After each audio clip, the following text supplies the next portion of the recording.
같이 일어나셔서 오늘 성경 말씀 시편 119편 11절 한 구절입니다. 두 번을 반복해서 읽도록 하겠습니다. 시작. 내가 주님께 범죄하지 않으려고 주님의 말씀을 내 마음속에 깊이 간직합니다. 다시.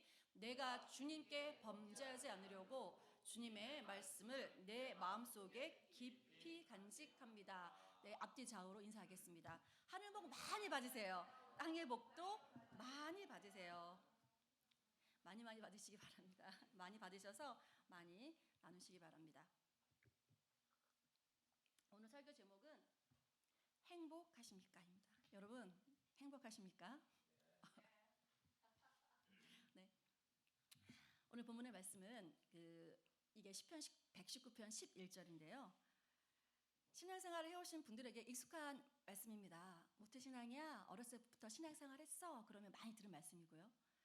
그리고 저희가 신약교회 회복을 하는 가정교회 안에서 첫 성경 공부가 생명의 삶이라면 두 번째 단계는요, 목자 목녀라 사역자들하고 1대1로 하는 확신의 삶이라는 성경 공부가 있는데, 그것의 첫 단원이 내재하시는 그리스도라는 말씀의 오늘 성경 구절입니다.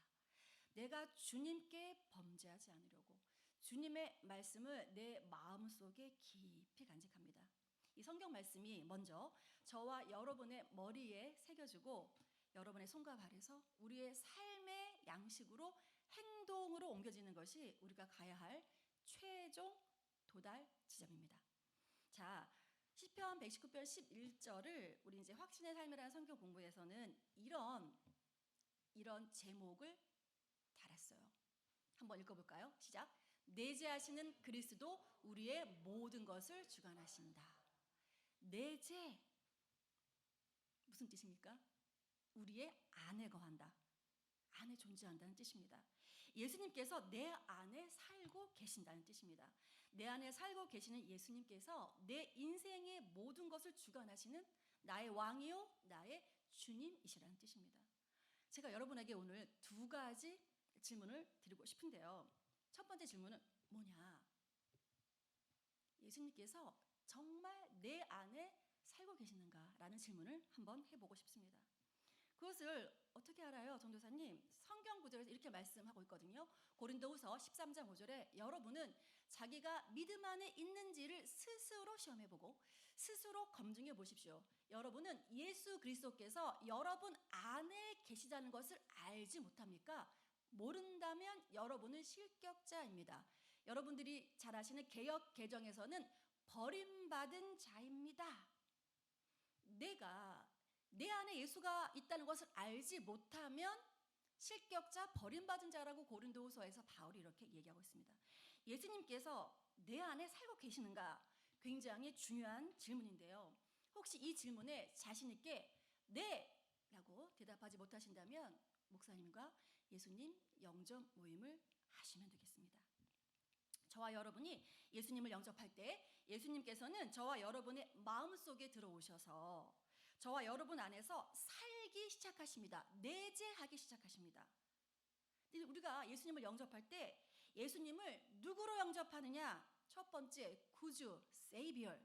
그 다음에 주님, 로드로 영접합니다. 구주라는 뜻은 뭐냐? 나의 과거를 해결해 주시는 구세주자. 내가 태어날 때부터 갖고 있던 그 죄의 문제, 나의 그 과거의 모든 것들을 해결해 주는 것이 구주라면, 그러면 주님이라는 뜻은 무엇이냐? 나의 현재와 미래를 책임져 주시는 나의 보스, 나의 보호자이시라는 겁니다. 제가 사랑의 교회 다닐 때 우리 목사님이 저보고 대장님 하고 저를 쫓아다녔거든요. 나의 보스. 보스가 와이프가 된 거죠. 보스, 나의 보스며 나의 보호자라는 것이 주님이라는 뜻입니다. 여러분, 사연이 많으신 분들, 성장 과정에서 아픔과 상처가 많으신 분들, 그리고 내 마음이 이상하게 가뭄처럼 쩍쩍 갈라져 있는 분들, 그런 분들은 내 안에 사랑이 쏟아 부어져서 사랑의 탱크가 차올라야 정상적인 관계의 삶이, 사랑하고 나누는 삶이 가능한데요. 여러분, 여러분에게 이런 무조건적인 사랑을 쏟아 부어줄 수 있는 사람은 저는 세상에 없다고 생각합니다. 저도 세 자녀를 키우는 부모지만 어느 순간에는 살짝 억울할 때가 와요. 제가 어제 설교를 다 준비하고 목사님 무슨 프로그램을 보시는데 거기서 이제 어떤 할머니가 인터뷰를 하는데 아들만 키우신 집이더라고요. 결혼할 때 2억씩 다 해가지고 뭐 세 아들을 다 이렇게 추가를 시키고 본인 집 하나를 겨우 갖고 살고 있는데 아들들이 와서 얘기한답니다. 법적으로 그 어머니 집의 25%는 제 겁니다. 라고 얘기를 했다 그래서 아들 키워봤자 소용없다고 그런 얘기를 어제 들었는데요. 여러분, 이게 100% 무조건적으로 자기를 희생하고 쏟아붓는 사랑은 예수님밖에 할 수가 없거든요. 예수님 외에는 답이 없습니다. 구주 예수님을 만나고 영접하기를 이 시간에 여러분께 축원드리고요. 구주는 나의 과거를 해결해주는 구세주다. 아셔야 됩니다. 저와 여러분의 인생에 왜 긴장이 있고 스트레스가 있습니까, 여러분? 세상이 태어났습니다. 세상이 복잡합니다. 스펙을 자꾸 요구합니다. 내 동료가, 내 후배가, 내 선배가 나보다 앞서 나갑니다. 한국 사회는 특별히 경쟁 구조에 있는 사회입니다. 경쟁 구조에 있는 사회죠. 그래서 얘기하잖아요. 한국 사회에서 창의력을 갖고 이렇게 뭐 벤처나 기업을 하기에는 이것이 불가능한 사회라고. 앞으로 가장 먼저 세상에서 10년, 20년 후에 없어질 나라를 뽑으라면 1위가 대한민국이라고 지금 얘기하고 있는 것처럼 우리 대한민국은 그렇게 스트레스가 긴장이 많습니다. 그런데 내 인생을 책임져 줄 보스가 있고 보호자가 있다면 그보다 더 행복하고 감사하고 횡재할 일이 없을 것입니다. 예수님을 주님으로 영접한다는 것은 내 인생을, 내 미래를 책임질 나의 왕으로 영접한다는 뜻입니다. 엔터 가족 여러분, 다시 정리하면 구주로 영접한다는 것은 생명 주시는 구원자로 영접한다는 것이고, 주님으로 영접한다는 것은 내 인생의 안내자, 인도자로 영접한다고 다시 정리할 수 있겠습니다. 자, 요한복음 10장 10절을 한번 같이 읽어볼게요. 자, 시작. 도둑은 다만 훔치고 죽이고 파괴하려고 오는 것뿐이다. 나는 양들이 생명을 얻고 또 더 넘치게 얻게 하려고 왔다 라고 예수님이 요한복음에서 말씀하고 있습니다. 내가 이 세상에 온 것은 너희들에게 생명을 줄 뿐만 아니고 구주로 생명을 줄 뿐만 아니고 너희들의 삶이 풍성해져서 행복을 얻게 하려고 왔다. 주님으로 역할을 하려고 왔다라고 말씀하고 있습니다. 여러분, 그러면 제가 좀 전에 첫 번째 질문, 예수님께서 정말 내 안에 살고 계셔서 내가 내 예수님을 세이비어, 보스로, 그렇죠? 구주와 주님으로 영접하고 있다면 오늘 여러분과 생각할 두 번째 질문은, 그렇다면 내가 예수님을 구주와 주님으로 영접하고 있습니다. 전도사님, 저는 그렇게 살고 있어요. 그러면 여러분, 내 인생이 행복해지셨습니까?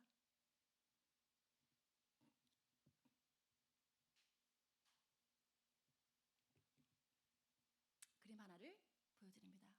인터넷에 이 그림이 없어가지고 챗GPT한테 시켰습니다. 그랬더니 챗GPT가 운전하시는 예수님을 저렇게 웃는 얼굴로 만들어줬더라고요. 얘가 뭘 좀 아는 것 같아요. 여러분, 어떤 사람이요, 내 인생의 자동차에 예수님을 모시기는 했는데 그냥 뒷좌석에 태워놓고 예수님을 말도 걸지 않습니다. 예수님이 뭐라고 뒷좌석에서 이렇게 예 하고 말하려고 하면 예수님 좀 가만히 계세요. 제 인생이니까 제가 알아서 핸들링 할 테니까 좀 가만히 계세요. 그러다가 인생의 위기가 닥쳐올 때, 어려운 일이 있을 때, 질병이 있을 때, 해결해야 될 무슨 일들이 있을 때, 길을 잃고 도무지 어디로 가야 될지 모를 때 뒤를 쳐다보는 겁니다. 그동안 내가 말도 시키지 않은 예수님한테 예수님 어디로 가야 되죠? 하고 도움을 구하는 겁니다. 그 다음에는 또 내가 내 인생의 주인이 돼서, 왜? 내가 기도해서 그 문제가 해결되었거든요.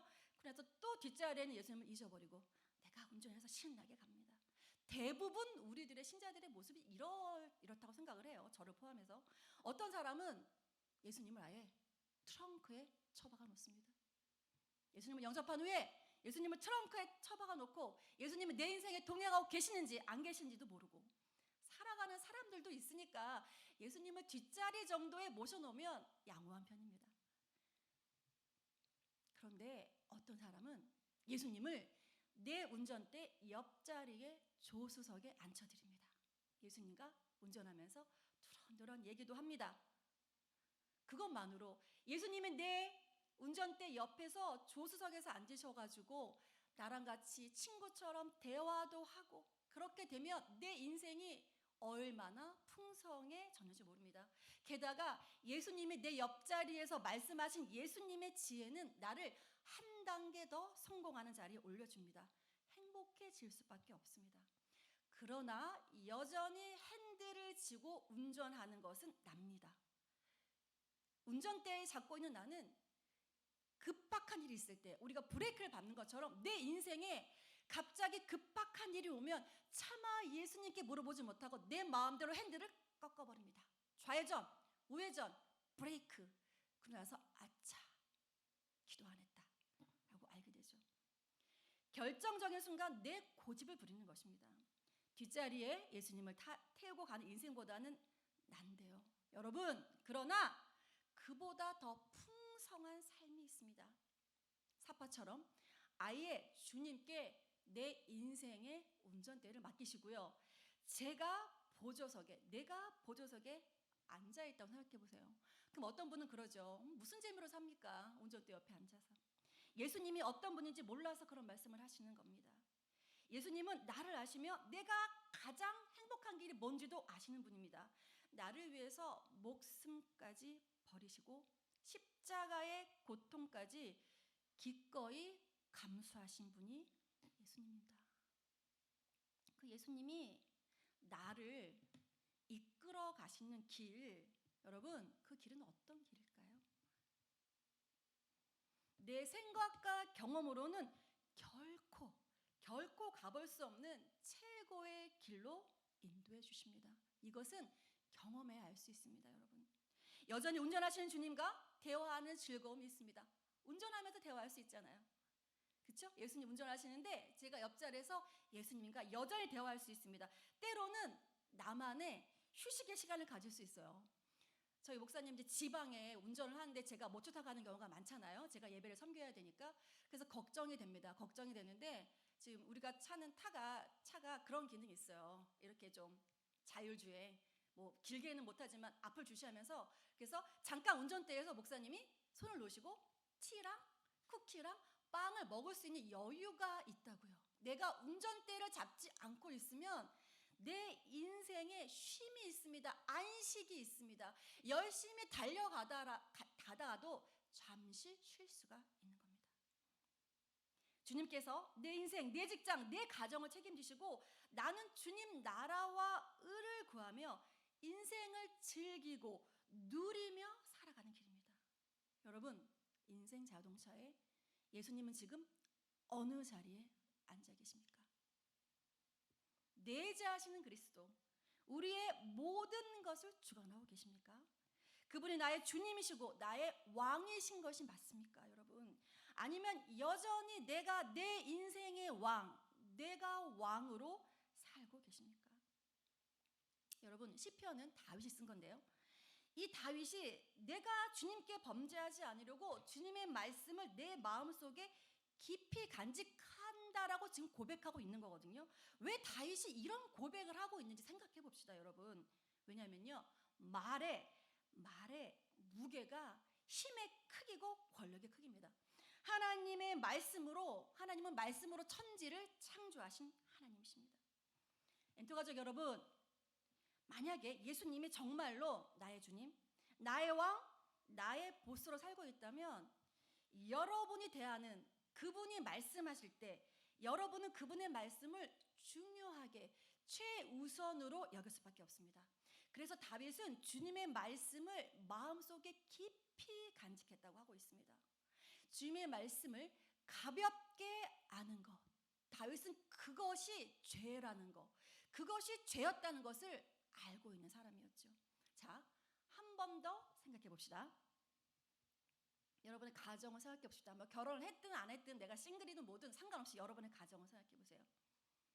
아빠가 아무리 말을 해도 들은 척 만척인데 엄마가 야, 뭐 하자 그러면 온 집안이 즉각 움직인다? 그 집의 보스는 누구입니까? 엄마죠. 엄마가 얘기해도 끔찍 안 하고 아빠가 얘기해도 끔찍 안 하는데 고3 아들, 딸이 엄마 아빠 뭐 해줘 그러면 막 즉각 온 집안이 벌벌 떨면서 움직입니다. 그 집안의 보스는 누구입니까? 고3 자녀 아들이 보스입니다. 여러분, 아무리 가정의 주인은 남편이다라고 우리가 얘기를 그렇게 그 집안의 가언이라고 해도 실질적으로 말의 파워가 가지고 있는 사람, 말의 파워를 집안에서 행사하는 사람이 그 사람이 보스인 겁니다, 여러분. 모든 공동체 마찬가지입니다. 지위가 높은 사람이 보스가 아니에요. 누가 말할 때 척척 움직이는가. 우리 집안은 저인 것 같더라고요. 그래서 제가 반성을 했습니다. 바로 그 사람이 실질적인 보스일 가능성이 많습니다. 세상 보스들, 세상에 권위가 있는 보스들의 특징이 있는데요. 그 사람들은 화를 잘 내고 짜증을 잘 낸다는 것입니다. 내가 말을 했는데 사람들이 척척 움직이지 않아요. 공동체에서 화가 나십니까? 본인이 보스인 줄 알고 계시는 겁니다. 내가 엔터 공동체의 주인이지 라고 생각하고 있는 가능성이 많습니다. 그런데 한번 잘 생각해 보십시오. 내가 보스가 돼야 됩니까? 제가 제 집안에 5명이 제가 보스가 돼야 되나요? 그럴 필요 없거든요. 주님이 왕이 되시고 주님이 보스가 돼야지 제가 집안을 흔들면 뭐합니까? 짜증 많이 내시고 화 잘 내시는 분들, 내가 우리 애들이 말을 안 들었어, 내가 버럭하고 한번 얘기했어, 그럼 들어. 자랑이 아닙니다. 제가 그랬다니까요. 잘 평상시 잘하다가 1년에 한 번 제 생일날 아침부터 카톡에 엄마 생일 축하해요, 여보 생일 축하해요 안 올라오잖아요. 속에서 그냥 욱 해가지고 버튼이 울려서 1년 364일 잘 하다가 생일 때 한 번 집안을 뒤집었다니까요. 그래서 우리 둘째 서로가 상처를 받았다는 거 아닙니까? 제가 가정교회를 만나고 그걸 고쳤잖아요. 여러분, 364일 아무리 잘해도 내가 가정의 보스라고 생각하고 내가 큰 소리 치면 우리 애들 들어, 우리 신랑 들어, 내 와이프 들어, 자랑할 것이 아닙니다. 내가 보스라는 겁니다. 내가 정말 예수님을 주님으로 왕으로 모시고 있는가는 그분의 말씀에 대한 나의 태도를 보면 금방 알 수 있습니다. 입으로 주여 주여 기도 2시간 3시간 새벽 기도 아무리 한다고 해도 내 신앙의 진짜 실력은 뭐냐? 말씀에 대한 나의 태도와 그 말씀에 순종하는 나의 행동이 신앙의 참 모습을 보여주는 겁니다. 내가 정말 예수님을 잘 믿는 사람인가? 하나님의 말씀은 얼마나 무게감 있게 대하고 있는가? 나의 태도를 살펴보면 알 수 있습니다. 그럼 여러분, 하나님이 우리에게 이렇게 말씀하시는 방법이 한 4가지 정도 있는데요. 첫 번째, 양심으로 말씀하십니다. 성경에서 이 양심이라는 단어가 많이 나오는데요. 양심은 내 마음에 이렇게 찝찝한 마음이 생겨요, 가끔. 여러분, 신앙생활이 얼마나 양심과 밀접한 관련이 있는지 여러분들 생활하시다 보면 알 수 있는데요. 하나님이 이 양심을 통해서 말씀하시기 때문이거든요. 여러분 마음이 찜찜해요. 어떤 일을 결정하라고 할 때, 직장을 결정할 때, 어떤 것을 결정할 때, 중요한 결정을 할 때 이상하게 알 수는 없지만 내 마음이 찜찜하시면 밀고 나가시면 안 됩니다. 하나님 앞에서 하나님이 무엇라고 말씀하시는지 조금 더 신중하게 기다리시고 기도하시고 결정하셔야 됩니다. 최근에 어떤 마음이 찜찜한 일이 있으셨습니까? 저는 있었습니다. 여기서 밝힐 수는 없지만 저는 있었습니다. 있어서 주님께 기도했습니다. 기도했더니 하나님이 그렇게 행동하라는 마음을 주셔가지고, 음성이 아니고 마음을 주셔서 그렇게 했더니 결과가 아주 좋았습니다.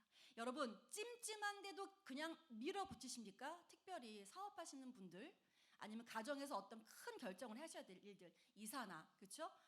그런 것들, 하나님 앞에 자기를 돌아보면서 회개하고 앞으로는 찜찜한 마음에 양심의 소리에 성령님의 음성에 조금 더 민감하게 반응하기를 선택하시기 바랍니다. 그러면 하나님이 말씀하시는 방법 2번째는 성경이죠. 성경 말씀이 선포되는 예배.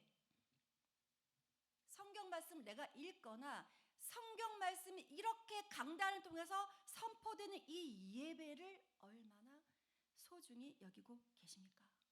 제가 전에 다녔던 교회에서 목녀님들이 그 목장 식구들을 데리고 주일을 끼고 목장 여행을 가시는 경우가 있었습니다. 그때 제가 섬기는 목사님이 이제 사역자들 모임에서 하신 말씀인데 차마 가지 뭐라고는 얘기는 못했다. 그래서 여행을 가서 예배를 꼭 드리세요 라고까지 말했다. 그런데 그 정도로 부탁드렸는데 목사님 말씀이, 그런데 장기적으로는 교회 전체적으로는 분위기가 좋은 점보다 부정적인 영향이 더 큰 것 같다. VIP가 그 목장의 VIP가 처음부터 주일 예배를 껴서 여행을 가는 것도 괜찮구나 하는 인식을 심어줄 수 있다. 그래서 교회 전체가 주일 예배를 소중히 여기는 분위기와 문화를 만드는 것이 훨씬 더 유익할 것 같다. 조금의 손해가 있더라도, 금전적인 손해가 있더라도 그렇게 하는 것이 좋겠다라고 말씀하셨습니다. 저도 그렇게 생각합니다. 내가 정말 예수를 잘 믿는 사람인가? 하나님의 말씀을 얼마나 무게 있게 대하는가? 주일 예배를 소중히 여기셔야 합니다, 여러분. 저희가 지금 각 톡방마다 성경 한 장씩 읽고 있는 거를 지금 하고 있는데요. 물론 하루에 여러 장 난 읽을 수 있어 하시는 분들 있지만 교회가 한 물결을 이루기 위해서 한 장씩 읽습니다. 내년에는 이 프로그램을 같이 하면 좋을 것 같습니다. 바이블 GPS 제1일입니다. 바이블 GPS는 90일간 성경 통독의 길잡이가 되기 위해 만들어졌습니다. 운전할 때 GPS의 안내를 받으면 목적지까지 무사히 도착하듯 바이블 GPS도 성경을 끝까지 통독할 수 있도록 안내해 드립니다. 바이블 GPS는 성경을 읽는 바른 자세, 그날의 읽기 진도, 예수 전망대 이렇게 세 부분으로 안내해 드립니다. 바이블 GPS는 90일 동안 매일의 정해진 분량을 따라 성경을 큰 그림을 그리면서 읽는 통독입니다. 퍼즐 맞추기를 할 때 먼저 큰 그림을 봐야 퍼즐을 맞출 수 있는 것처럼 통독도 성경의 큰 그림을 보게 해줍니다. 그래서 통독을 먼저 한 후에 자세히 관찰하면서 읽는 정독을 하면 길을 잃어버릴 염려가 없습니다. 또 통독의 좋은 점은 마지막 책인 계시록을 읽어도 처음에 창세기가 기억나 성경이 결국 하나로 통한다는 것을 자연스럽게 깨닫게 된다는 것입니다. 서너 분이 함께 통독 카톡방을 만들어 서로 중보기도 해주고 함께 격려하여 읽으면 좋습니다. 함께해야 지치지 않고 끝까지 읽을 수 있기 때문입니다. 성경은 연대기 순으로 편집이 된 통큰 통독 쉬운 성경 버전으로 읽습니다. 성경을 스토리라인을 따라 요즘의 말로 이해하며 읽기 위해서입니다. 앞으로 90일 동안 말씀으로 함께 동행하는 여러분을 환영합니다. 성경을 읽는 바른 자세. 성경은 시, 역사, 수필, 법전, 희극, 잠언, 묵시, 산문 등 다양한 방식으로 쓰여졌지만 결코 역사책도 과학책도 철학책도 문학책도 아닙니다. 성경은 구속의 책입니다. 인간이 자신의 힘으로 결코 해결할 수 없는 문제가 있다면 바로 죽음입니다. 성경은 이 죽음이 왜 시작되었고 어떻게 죽음을 이기고 풍성한 생명의 삶을 지금 여기에서부터 살 수 있는지 알려줍니다. 그래서 성경은 구속의 책입니다. 성경을 과학책이나 역사책 혹은 문학책으로만 읽으면 성경이 정말 말하고자 하는 구속, 곧 구원의 길을 놓치게 됩니다. 성경을 열심히 읽었는데도 성경이 계시하는 구원의 길을 발견하지 못한 예수님 당시의 성경학자들인 율법사들에게 예수님은 이렇게 책망하셨습니다. 요한복음 5장 39에서 40절 말씀. 너희가 성경을 연구하는 것은 영원한 생명이 그 안에 있다고 생각하기 때문이다. 성경은 나에 대하여 증언하고 있다. 그런데 너희는 생명을 얻으러 나에게 오려고 하지 않는다. 성경은 죄의 값이 사망이라고 말합니다. 그런데 이 죄값을 치루어 주시려고 나 대신 죽으시고 다시 부활하셔서 생명을 주신 분이 바로 예수님이십니다. 그리고 예수님이 내 죄값을 치르시고 살려주셨으니 이제 저는 주님을 따라 살겠습니다 라고 고백하는 자마다 더 이상 죽음의 삶이 아니라 생명의 삶을 살게 해주십니다. 떠나지 않고 늘 함께 해주십니다. 다른 모든 종교는 스스로 속죄하기 위해 여러 고행을 하라 하지만 성경은 예수님이 대신 속죄하셨으니 이제 믿고 주님을 따라 새 삶을 살라고 말합니다. 이 예수님을 성경은 창세기에서부터 계시록까지 소개하고 있습니다. 카메라의 렌즈가 초점이 잘 맞아야 명확한 사진을 찍을 수 있듯이 성경이 말하는 구속이 무엇인지 명확히 깨닫기 위해서는 그리스도 예수께 초점을 맞추어 성경을 읽어야 합니다. 그래서 바이블 GPS는 창세기부터 계시록까지 예수 그리스도께 포커스를 맞추어 성경을 읽습니다. 오늘의 여정. 오늘은 창세기 1장부터 10. 네, 이렇게 90일 영상이 있습니다. 근데 하루에 10장, 12장을 읽어야 돼요. 그러니까 아직 여기서 가능한 분들도 있지만 가능하지 않은 분들도 있기 때문에 올해는 워밍업. 내년에 100% 하는 것이냐? 원하시는 분들 하는 거죠. 이렇게 여러분들 90일 동안 성경을 읽으면 어떤 은혜가 있냐? 지금 이 프로그램을 하는 교회들이 많거든요. 교회 안에 아주 성령의 은혜가 넘친다고 합니다. 내년에 저희도 해봤으면 좋겠습니다. 자, 세 번째는 큐티인데요. 세 번째는 큐티거든요. 그래서 나에게 직접 말씀하시는 주님과 깊이 교제하고 동행하는 신앙의 기본기 중에 기본기인데 저 큐티하고 있어요. 큐티를 짧게 하고 계신 거거든요. 우리 목장 식구들이 분가해서 나를 떠나기 전에 한 가지 전수해야 될 신앙의 기본기가 있다면 그건 큐티입니다. 어떤 분은 좋은 교회를 찾아주는 것보다 더 중요한 것이 큐티 전수라고 얘기하는 겁니다. 근데 내가 안 해보고 적어야 되는 거거든요. 원래는 내가 안 하고 나도 모르는 것 전수할 수 없습니다. 그래서 올해 우리가 성경 한 장씩 읽으면서 톡방에 나누고 있잖아요. 이것을 베이스로 내년에는 큐티하는 법, 성경같이 읽는 법을 같이 해보려고 합니다. 여러분 운동할 때 처음엔 재미없지만 나중에 재미가 나면 농구도 재밌고 탁구도 재밌고 테니스 재밌게 치는 것처럼 마찬가지입니다. 여러분 마지막은요 암송인데요. 하나님이 말씀하시는 마지막 방법입니다.